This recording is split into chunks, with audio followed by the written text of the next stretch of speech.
Hello and welcome to Comedy in a Nutshell, the show where comedians get real about what it's actually like to be funny for a living. I'm your host Marty Kano, and each episode I chat with a champion of chuckles who candidly confesses how comedy is both a balm and a burden, a battlefield and a bouncy castle, and why making people laugh is both magical and unhinged.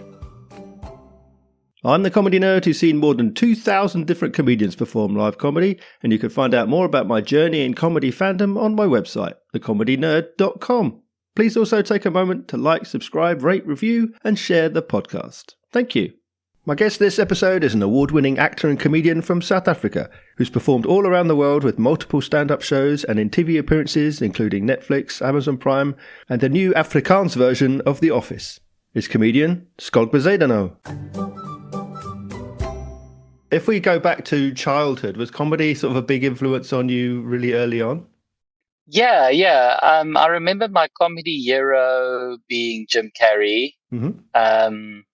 I always think back to my mom. Like in the days of video shops where you could like go rent a video, Yeah. and I would always go rent Ace Ventura like week after week. And eventually, my mom also knew the movie back to front, and I would impersonate Ace Ventura at home and pull the faces and everything. And my mom enjoyed it so much that every time someone came to visit, she would be like, do Ace Ventura for this lady. But most of the time, the lady didn't know Ace Ventura or Jim Carrey for that matter. So it would just be this child who's like pulling ridiculous faces, pretending to climb out of a rhino's asshole, and I'd like full on commit to the bit, being like, and thinking back now, I'm just like, what must those people have thought? Because they would just politely smile and be like, say to my mom, wow, Greta, your son is so talented. But they must have been thinking, geez, this poor child needs to get checked out. If you don't have the reference of Ace Ventura, an Ace Ventura impersonation can seem pretty disturbing. And then, I guess with a lot of comedians, like comedy also becomes a coping mechanism in school if you are not good at the traditional things. Yeah. I'm assuming in the UK, in terms of growing up, sports is also a big focus when it comes to boys. Mm-hmm. Like if you're a boy, you're supposed to play sports. In South Africa, rugby, we don't have football really in Afrikaans schools. Mm-hmm. So it would pretty much be rugby or cricket. And any ball sports I was useless at. So I guess also just to try and fit into the boys club, if you were funny, you'd have some sort of acceptance into the cool group. Yeah. Because I think the thinking was, you're not really one of us because you're not good at sports, but we'll let you hang with us because you make us laugh. And then, of course, with girls as well, maybe only later in life, but, traditionally in primary school, between the ages of 7 and 13, girls went for like the first team rugby players. Right. In high school, as everyone gets a bit more mature and smarter, girls realize they actually also like a funny guy. So I guess in that sort of world, that also becomes a bit of a method to just try and keep up with the standards set by society. Aside from Jim Carrey, did you have specific inspirations that drove you into a life of comedy for yourself? There's an Afrikaans comedian here called Casper de Vries, which I think was my closest reference of stand-up. Like, stand-up comedy didn't really exist in our frame of reference growing up. We didn't have like DVDs of British comedians or British, and Casper, he would do more of like a whole show, which almost borders on cabaret, because he'd have characters, right, and he'd have like little songs, and he'd have multimedia. Before it was really a thing, it was quite revolutionary. And then in between these short pockets of just him as himself doing straight stand up. Yeah.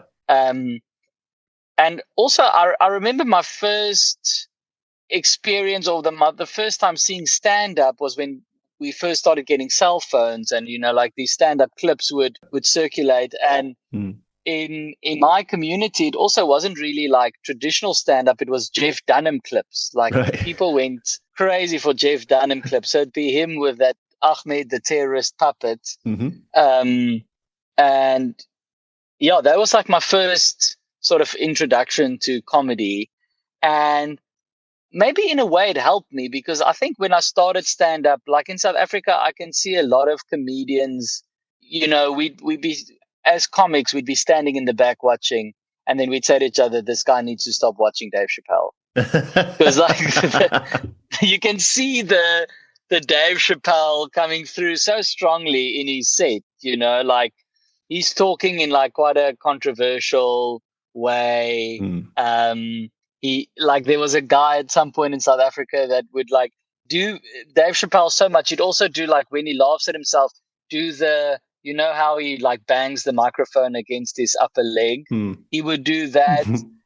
So I think the pro of not seeing so much stand-up growing up is that, like, when I started stand-up comedy, just fresh out of high school, I wasn't really copying any comics. I only discovered comedians, and became fans of certain comedians, like well into having already found my comedic voice, I think, and my own style. Yeah. So what was that first gig then? You said you come out of high school, you go into comedy. Tell me about that first time stepping out on stage and what that felt like. Yeah, it was at a little bar in Cape Town called Purple Turtle.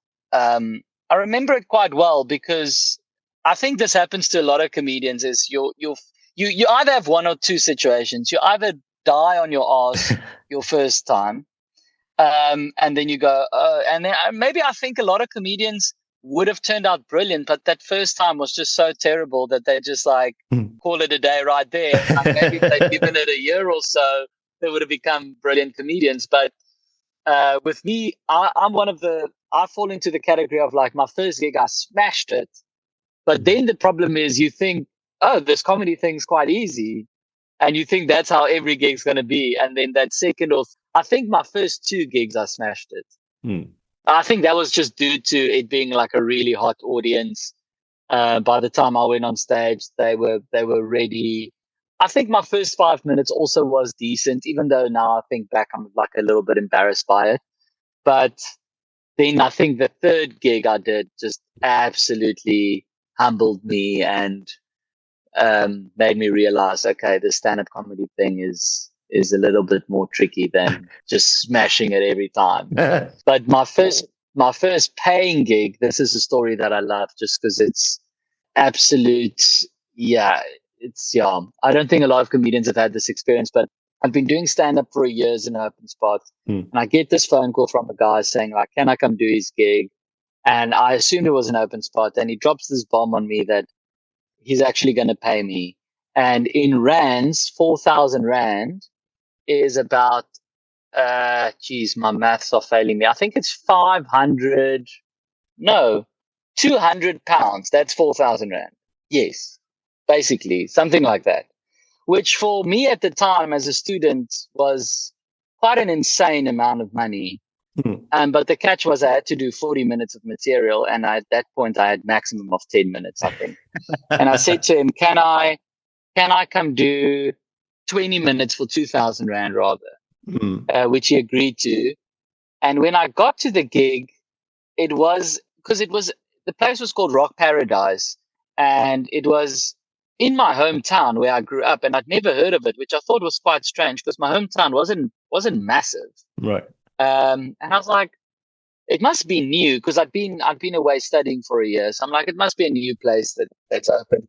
And my dad tagged along. And when we arrive at the venue, we realize it's a strip club. And the gig was 2 PM. Now imagine how empty a strip club is already at 2 PM. I'm not lying to you when I say, Mark, there were probably 3 people there, 4 including my dad. And there were about, I think, 20 exotic dancers, 20 ladies. And the comedian, this was a monthly gig this guy ran on a Friday afternoon. The comedian is just slotted in between the dancers. Right. So you'll have like a stripper, comedy, and then more nudity. So you just breaking the show. You're just a very unwanted slot in the show, because the guys are there for a specific reason, and now you have to suddenly come on and tell jokes. And it was like definitely my worst gig of my life. But I remember how good it felt to actually get paid, even for a bad gig. Yeah. That's the great thing about when you start getting paid for comedy, is like when you're open spot, you have a bad gig and you've got nothing to show for it. Yeah. You just had a bad gig. You don't even have some money in your pocket. At least now, like especially with corporate events, I mean, you probably know what it's like. Corporate events can be so soul destroying, but they pay very well. Yeah. So at least sometimes the worst gigs often do pay the best. I don't know why the comedy industry has created this weird. Normally, like the best gigs pay the least, and the worst gigs pay the most. But you have to do both. Yeah. Yeah. Having then started down this road to comedy, did you have like expectations going in? Was there anything in your mind that what you thought it was going to be, and what kind of surprises did you encounter?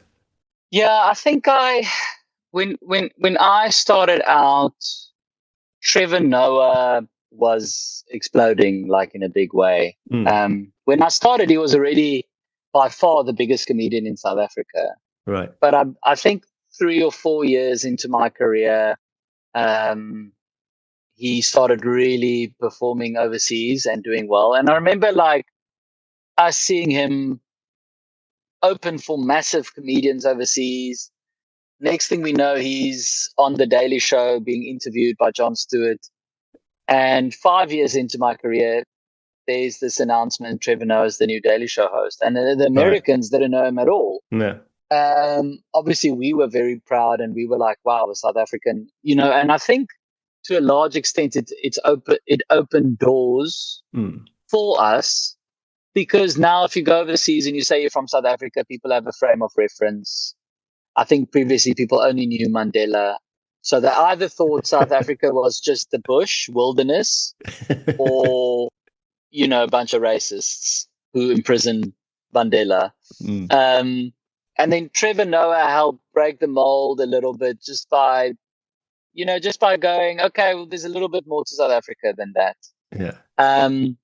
But yeah, I think I was under the false thing of like it was going to open more doors than it actually did, in the sense that I thought as a South African going overseas, people would flock to my show being like, oh, wow, we love Trevor Noah. Here's another South African.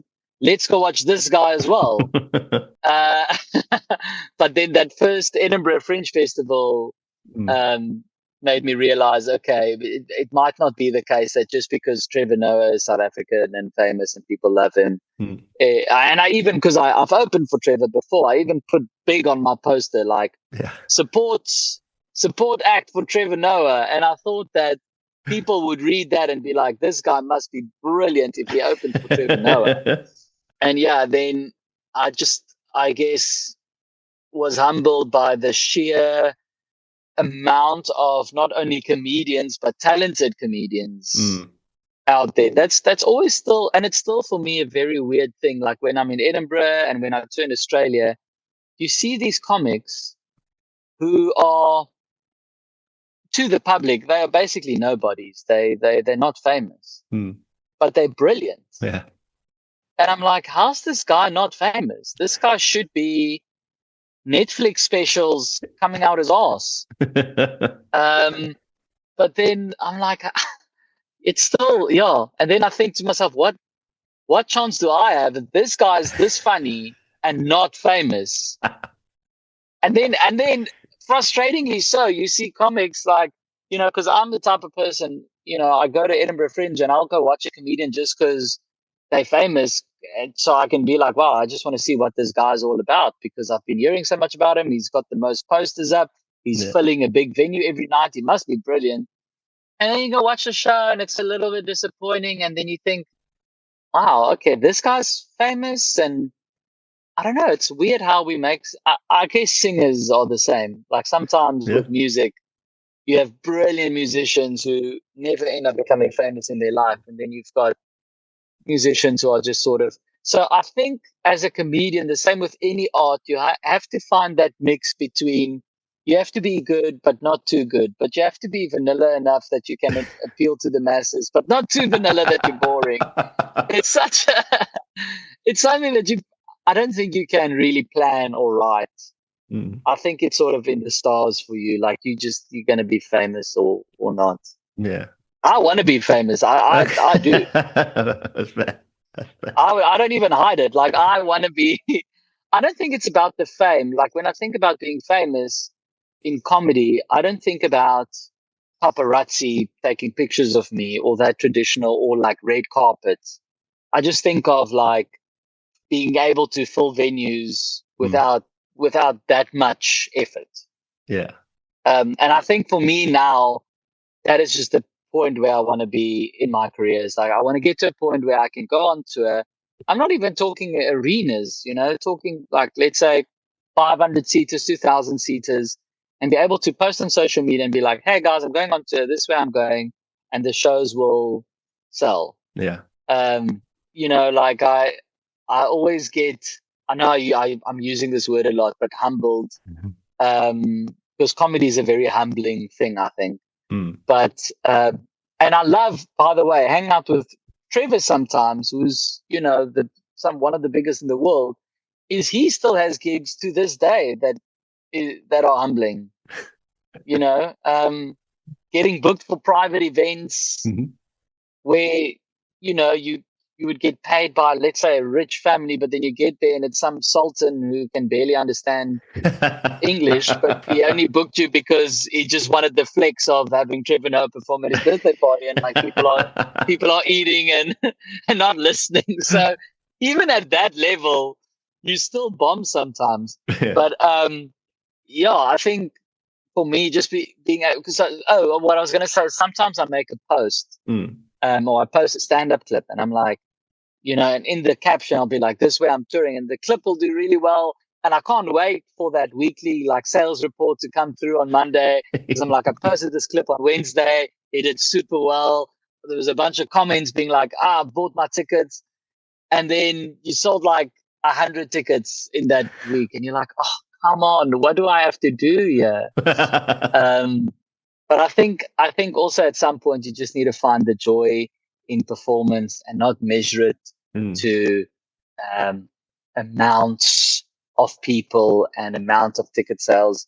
Like, for example, in Edinburgh, I just reached a point where I was like, flying takes such an emotional toll on me. Yeah. Like it really, I don't know, I'm really bad at it. Like one rude person, I can't shake it off. My whole day's ruined. My show, the show is actually nice because then it just feels like a relief, like an escape from reality. But like, I just at some point I was like, I'm going to stop flying in Edinburgh because it's not worth selling 2-3 extra tickets before my show.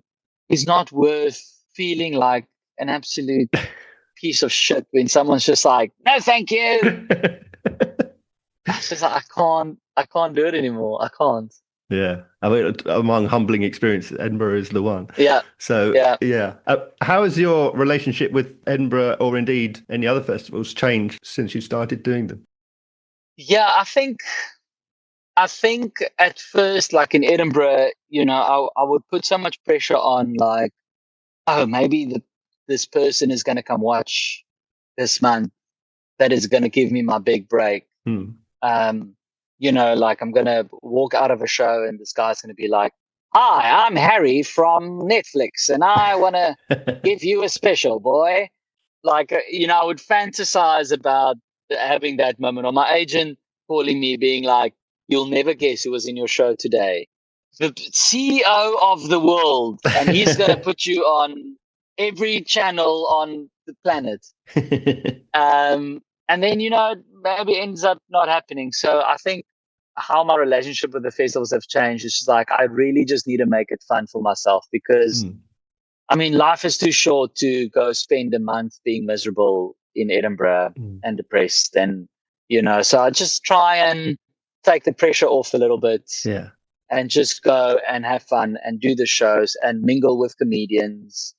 And yeah, but I mean, it's really, you have to work very hard at maintaining your mental health in a place like Edinburgh, especially because you feel so small being part of 5,000 shows. A part of me wishes I could have been born earlier and been a comedian when there were like 1,000 shows at Edinburgh. That must have been amazing. I remember watching a show that Dylan Moran did, where he spoke about like the old Edinburgh, and he had this joke about how everyone smoked. He's like, everyone smoked, children smoked, fruit smoked. And the way he talks about it just makes it sound like the festival was a handful of people. Every night, everyone's going to the same bar. Everyone would go watch each other's shows. Now it's become this beast that can't be contained. It can't be tamed. There's 5,000. I mean, that's insane. You're never going to meet, as an artist, you're never going to meet every other artist at the Edinburgh Festival. You're not going to form a relationship with every artist there. That's what's quite nice about smaller festivals like Melbourne Comedy Festival in Australia. It's a little bit more boutique. Like you actually get to know the other acts a bit better. You get to know the familiar faces. But Edinburgh is just so massive. So, but now I just want to go and I just want to have fun. And of course, I still want to sell okay and like at least not have 5 people in my show. But I think it's about doing a mind shift of like, if I have 5 people, let me just have fun with these 5 people. Yeah. How do you keep it fun for yourself? Because if you're doing the same show over and over every night at Edinburgh and then again on tour, what is it that brings joy specifically for you? Do you, for example, keep in jokes that maybe haven't worked as a work in progress just because they make you laugh? How do you keep it vibrant and keep the energy up on your end? Yeah, I definitely don't do that. I'm not that proud that I will keep in a joke that doesn't work. I need the laughs. I hate silence on stage. I've even tried, I'm a bit embarrassed to say it, but like there was an Edinburgh show that I tried to have like the whole sad moment, the whole poignant moment. And I spoke about being bullied in school and whatever. And afterwards, I was just like, that's just not me, like it was just a really in thing then. It was after Hannah Gadsby did Nanette. So every second comedian show would have this poignant moment. Now with my new show, Hey Hey Devil Say, I might have a poignant moment that would be a bit more genuine. But yeah, in general, I don't like having long monologues of just where it's just silence. Because in those moments, I start sort of panicking and I start going, oh shit, where are they? Where are they? If they laugh, I'm like, there they are. I know where they are. I know they're here with me. As soon as it's silent, I'm kind of like, I start like spiraling and I'm just like, fuck, are they even still here? What about keeping yourself entertained through, as you said, the opportunity to go and all these comedians going and watching each other's shows? Do you still go and watch comedy, and do you watch it as an audience member or do you watch it as a comedian? Do you have that comedic mindset? I think I'm pretty good at watching shows just as an audience member. I don't sit there and overly analyze it and stuff. Because I am a comedian, I will naturally be able to dissect a show a bit better than someone who isn't a comedian. And I'm able to go, yeah, it was okay, or I think it would have been better with that or without that or whatever. But I mean, I just go sit down and just watch the show. I've also taken the pressure of like, I also used to put myself under so much pressure to go watch as many shows as I can, because the thinking is that it's such a privilege to be here with all these talented people. You have to get out there. You have to watch as many shows as possible. But then I started realizing people like for example, I don't know if you know Natalie Palamides. She did a show, Weir, which was absolutely brilliant. But I mean, her show is so intense and so full on that the whole of Edinburgh, the whole month, she maybe goes to watch one or two shows, and that'll be of close friends, or maybe one or two people that she's heard, like this person is the next big thing. But the big acts at Edinburgh are barely watching shows. They're just focusing on their own show. Because sometimes you can get caught up so much in watching other shows that you end up losing focus of your own show. If you're going to watch 3-4 shows a day. Yeah. So now I'll go watch my friends. I'll go watch my friends. And if someone invites me to a show but I don't put myself under that much pressure anymore to like go watch so many shows. Yeah. Well, you mentioned your own show, which is coming up to a UK Europe tour, Hey Hey Divorcee. So first of all, tell me about what this new show is. Well, surprise, surprise, I got divorced. And I remember I call it the comedy curse, is that with comedians, even in times of deep despair, your brain will still naturally go, even if you tell it not to, your brain will go to like, wait, is there comedy here? And I remember in that first week after like my wife left me, I was like, well, I have to do a show about this, because I thought a good show is I couldn't see any positive thing that could come from it except a good show. So I was like, I have to turn this into comedy, because it's the only way that I'd be able to walk away from this terrible thing going, okay, well, at least one good thing came from it. Otherwise, if I didn't write any material about it, I would be like, well, now it's just all bad. So I was like, well, I have to turn this into, and I mean I guess that is the new trend these days, is that is comedy really has developed into letting the audience into your personal life. I think the more old school comedians, it would be more observational. It would be like, just observational stuff about your neighbor or people in traffic or whatever. But now if you look at like John Mulaney's last special, which was about like the whole show about his rehab and that process and his drug addiction. And whenever big personal things happen in these comedians' lives, they talk about it on stage. And for me, that was also, and I have been doing some material already on stage for the last year. And it's also therapeutic in a way. I am also in therapy. So I'm not just taking the cheap way out and just going, comedy is my therapy. I'm also in legit therapy. But being able to talk about it with a crowd and sharing it really helps. And then also being able to laugh at it. I find when you are able to laugh at something, it to a large degree takes the scariness or the power away from it. It makes it feel a bit less intimidating. It makes it feel like you're not this big scary thing that I'm afraid of, because look at me, I'm laughing at you, I'm joking about you. And selfishly I was also like, well, hopefully I'll only get divorced once in my life, so I might as well speak about it on stage. And this is the first time that I'm dedicating a whole show to something. My shows have always been more like the Trevor Noah style, where it has like a more generic title and you talk about a wide range of topics. A little bit about, at the time, a little bit about my marriage, a little bit about my dogs, a little bit about a funny thing that happened to me, a little bit about, my first gig at the strip club. All these loose little things. So this is the first time I'm actually dedicating a whole show to one topic. But I should say, fortunate thing about divorce is there's a whole lot of material there. because it's there's firstly your own personal sadness and what you did to try and deal with that.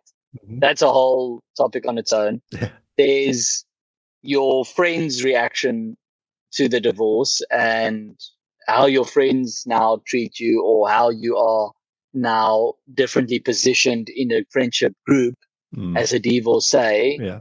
Um, then there's obviously starting dating again, which is a massive thing. Especially like with me, I was with my ex-wife for 7 years. So, entering the dating world again, like after 7 years of being with someone, was a very intimidating thing. Mm. Then it's once you've dated, now I've found someone, I've got a girlfriend, and now it's navigating a new relationship, with the context of being recently divorced. Mm. So there's a lot to work with. There's a lot to work with. Actually, at the moment, I feel, because I've got my work in progress shows coming up next week. At the moment, I feel a bit overwhelmed because I've got this whole notepad Mhm. with so many ideas. Yeah, I feel there's too many.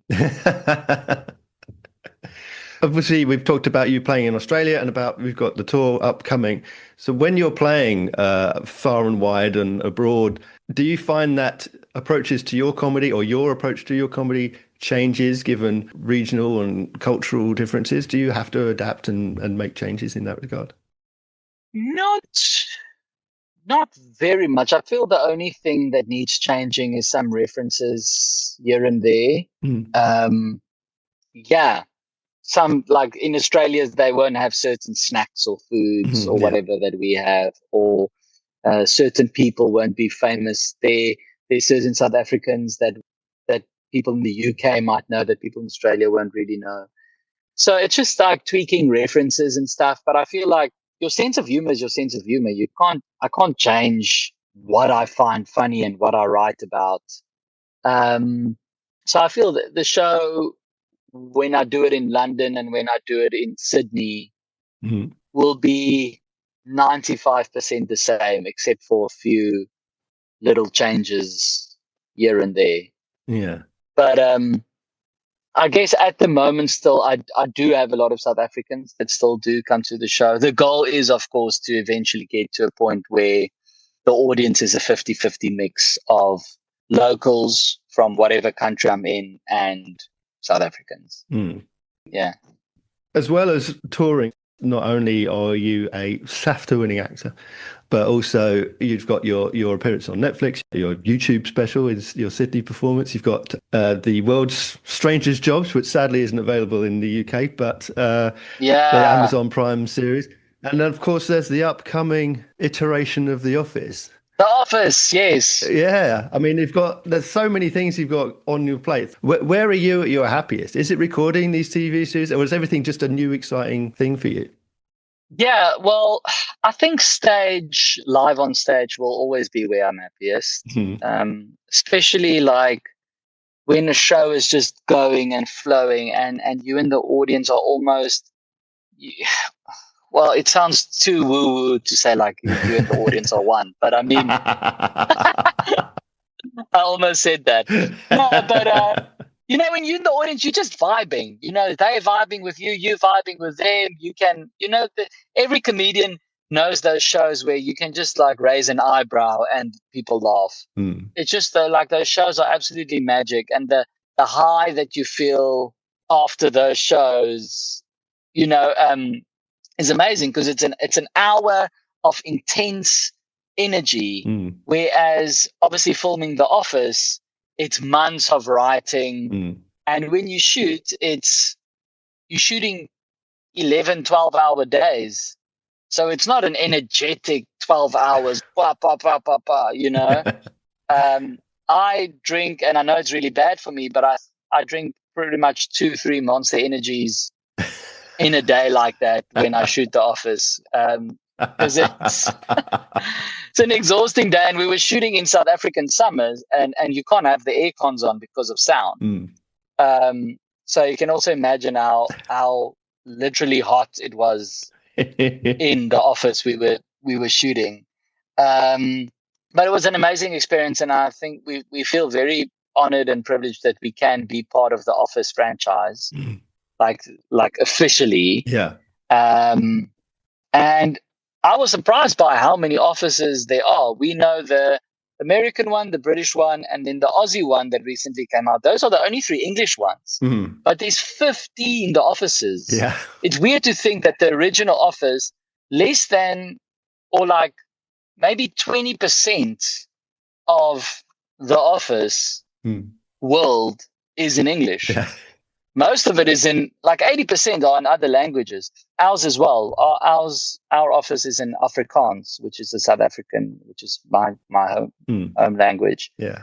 So ours also isn't in English. But I think for our audience, and the Office is it was a great challenge because it's a very difficult show to do, because the first people that tune in are the fans of the Office. Yeah.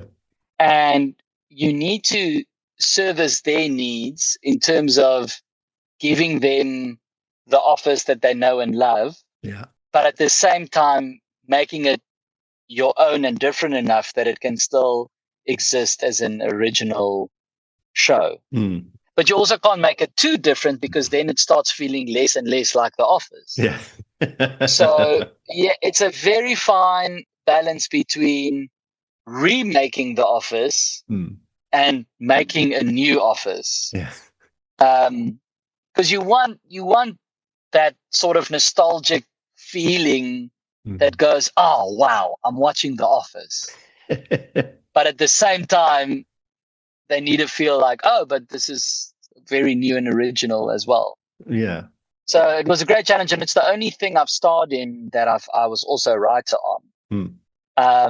But my rule has become anything that cancels us, the actors improvised on the day, and anything that's brilliant, we wrote. But I must say that is one of the most exciting things about The Office, is the boundary pushing. And I can imagine how fun it must have been for Ricky Gervais as well to film that back in the day. Yeah. Because there's so many things you say that you just, the director's like cut, and all the actors, we just look at the director and we're like, is this fine to say? Because we all know it's really not. But can we get away with it in the context of this character would say this? This character would be a bigot. Yeah. So it's true to life, but it's also at the same time a really terrible thing to say. But that was very fun to play with, to toe that line. Yeah. It feels like you're doing something dangerous, because some days it really feels like we're putting our careers and our reputations on the line. Well, you said there about writing and starring in a TV series. You said about wanting to have that fame, or sufficient fame, I should say. Do you set targets and objectives for yourself? Do you have like a plan of what you want to achieve going forward, or do you just leap on those opportunities as they arise? Yeah, I found in my career that, like, to a large extent, you can't really plan any of it. Like, I could never have planned that this channel in South Africa was going to buy the rights to The Office. There's no world in which you can just call up a channel and be like, hey, you guys should buy the rights to this thing. And unless you reach a level where you have that power or sway, like I'm sure Trevor Noah could call the CEO of certain television networks and be like, hey, I want to do this thing. You should let me do it. You should help me do it. But yeah, exactly as you say, I just kind of jump on the opportunities as they rise. And then in terms of the international touring, it's just trying to find more of a balance between being home, and because the last few years is like, last year I was home a lot. The year before I wasn't home at all. This year again, I'm basically not home at all. So just trying to find a balance between when I do international touring, not try and do the whole world in 1 year. Yeah. Like maybe spread it out over 3 years. Because this year I'm doing Europe, UK, Australia, New Zealand, Canada, and like all those countries in 1 year. It's just like, then you're just away for the whole year. So I'll try in the future, for example, the year I do the UK and Edinburgh is a year that I won't do Australia and New Zealand, just to balance it out a little bit. The only reason this year ended up being the way it is I said to my agent, I don't want to be doing a divorce show for more than a year. I feel after this year, my divorce is sort of done. So I want to take this year, talk about my divorce, get it out of my system, put it all out there, and then move on.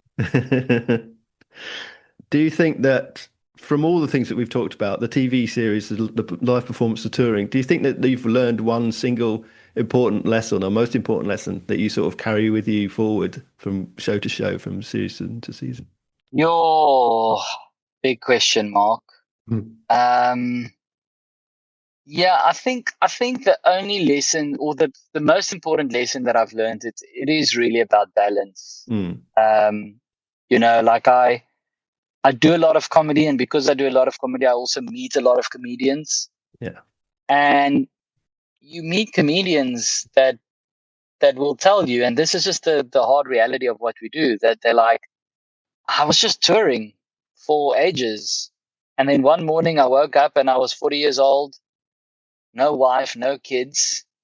And then it's hard to go from touring all the time to completely not touring at all, to now try and scramble to find a family or to start a family. Yeah. So I'm trying to now, still from a young age, trying to strike that balance, a little, like what I spoke about earlier, a little bit better, so that it's not, I don't see my friends and family at all for a year, and then the next year I see them constantly, because that's also not healthy. So just trying to find that balance that you can do both. And like I said, it might mean that you do the UK or Australia, or whatever it might be, every 2 or 3 years instead of every year. And you have to put in the hard work as well, in terms of not making money. Like, I'm still at a point where Edinburgh Fringe, I don't make money. But the thing is, we live in a society now where, like, all the things are like, know your worth. And I think with younger comics, they're like, I know my worth. I'm not going to go lose money for a month. But that's unfortunately, like, to make it in Edinburgh, you're never going to go there and just make money. No.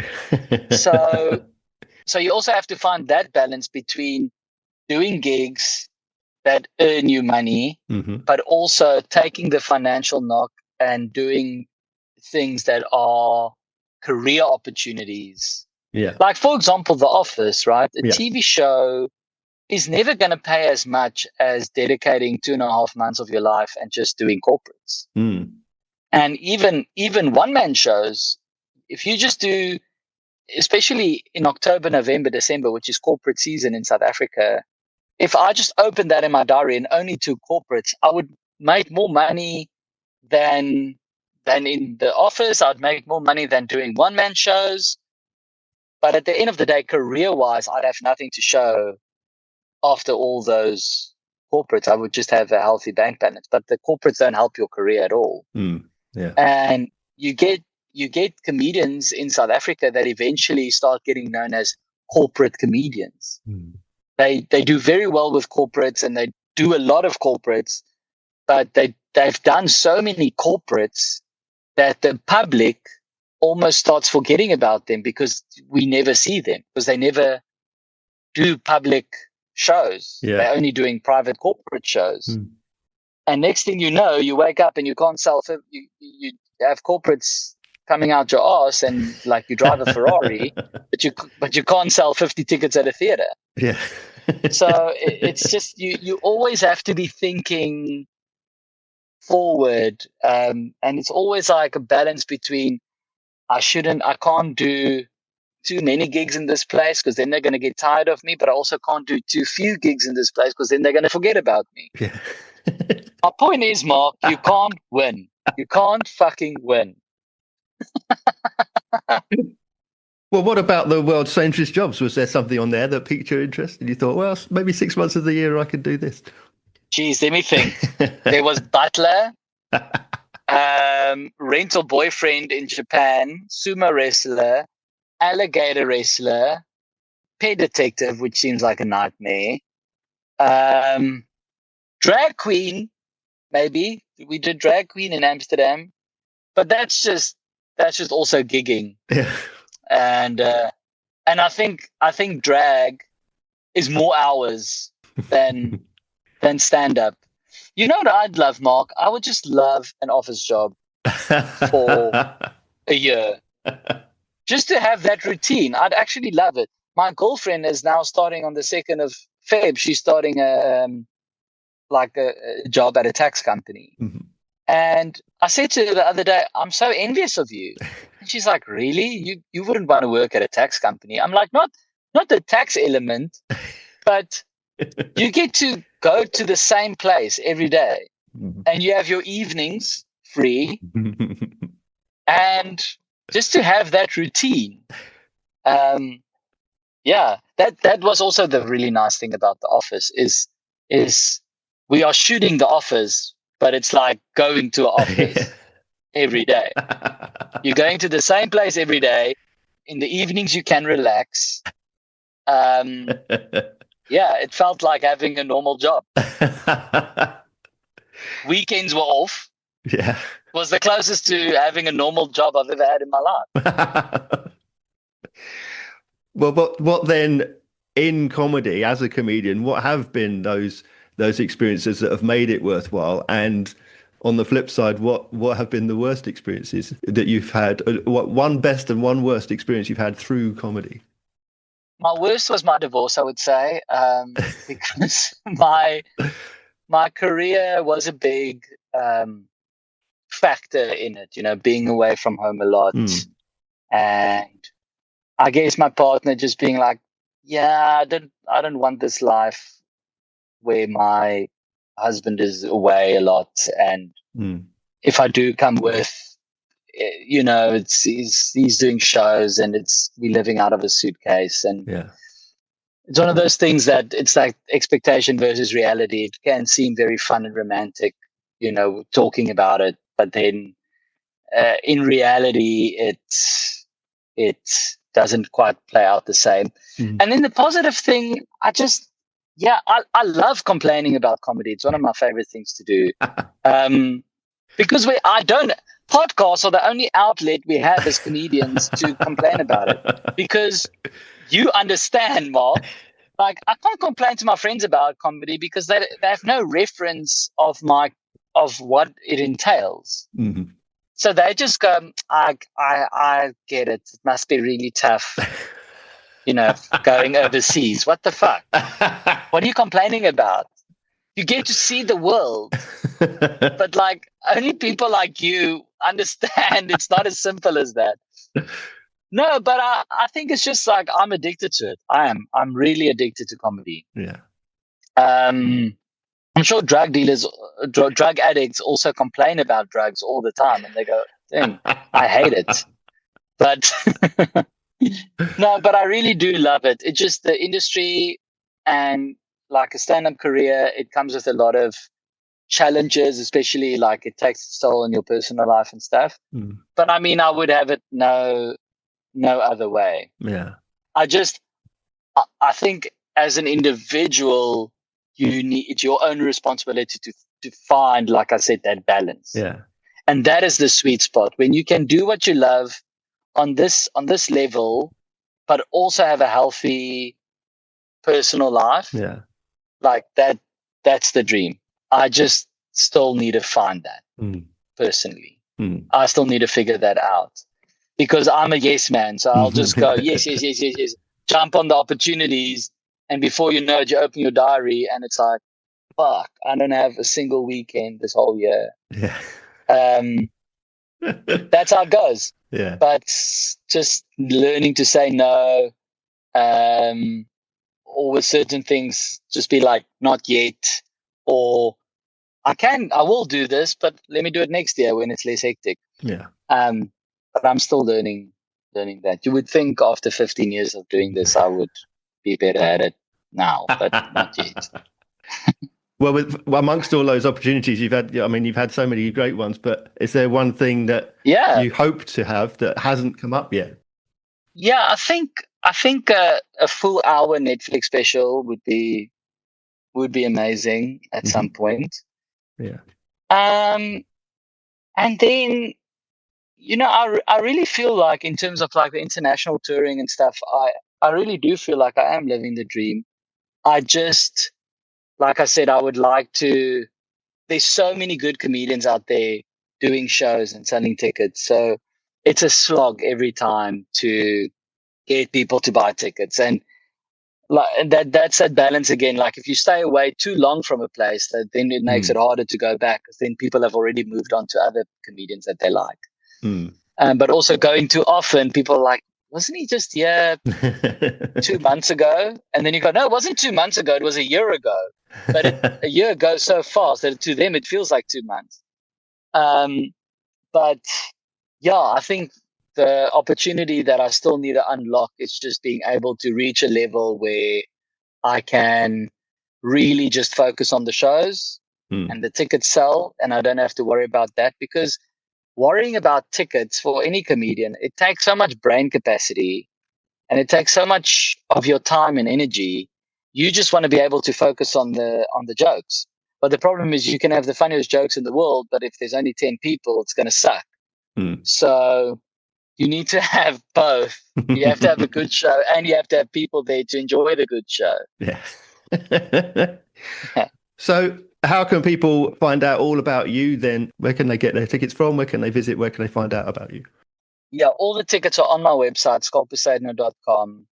And then follow me on social media. I'm actually a very positive person, but I post stand-up clips there and I advertise my shows there. And yeah, and come to the live shows. I mean, that's where it's at. I always get people who come like, I'm such a big fan of yours. And then I'll say, oh, what show did you come to? And they're like, oh, no, I haven't come to a show before, but I watch all your clips. And I'm like, well, no offense, but then you are not my biggest fan. You need to come to the shows. And especially Hey Hey Divorce, I think it'll be a show worth coming to. I think it will be a very personal show, a show that really will let people in a lot, a very vulnerable show. But at the same time, I think it will be very funny as well. Because no one wants to come to a show and hear a sob story. It will be, I think, hilarious as well. And so we come to the last question then, which of course is always the same. How would you sum up comedy in a nutshell? I think comedy in a nutshell for me is just being human. And that is, the human experience is comedic.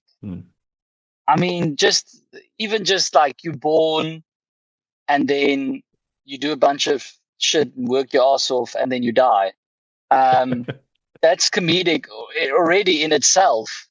So I think like comedy really comes alive in the human experience.